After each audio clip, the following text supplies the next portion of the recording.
क्या आप सांसारिक लोभों और भाग्य के आकर्षण में फंस चुके हैं?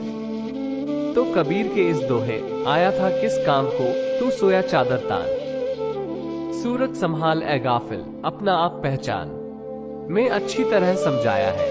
कबीर जी कहते हैं कि प्राणी तू यहाँ मनुष्य योनि में जन्म लेकर भगवान की उपासना के लिए आया था, परंतु सांसारिक मोह और वासनाओं में फंसकर तू मनुष्य भगवान को भूल गया है।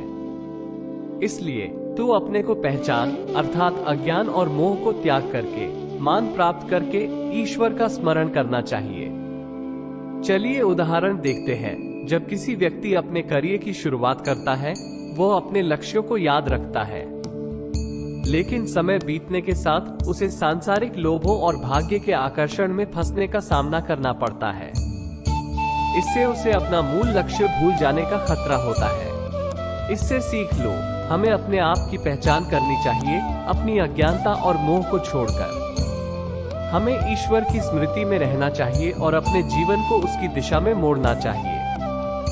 एक और उदाहरण है, जब कोई व्यक्ति सोशल मीडिया पर अधिक समय बिताता है और वो भगवान के साथ अपना संबंध भूल जाता है।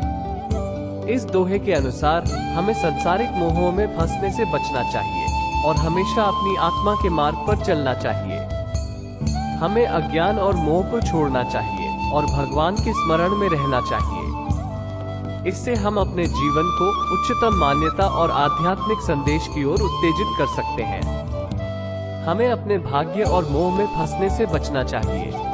हमें अपनी आत्मा की महत्वपूर्णता को समझना चाहिए और सभी व्यक्तियों को समान दृष्टि से देखना चाहिए। जब हम अपनी पहचान को पहचानते हैं और अपनी अनंत उपेक्षा शक्ति का अनुभव करते हैं, तब हम सच्ची मुक्ति प्राप्त करते हैं।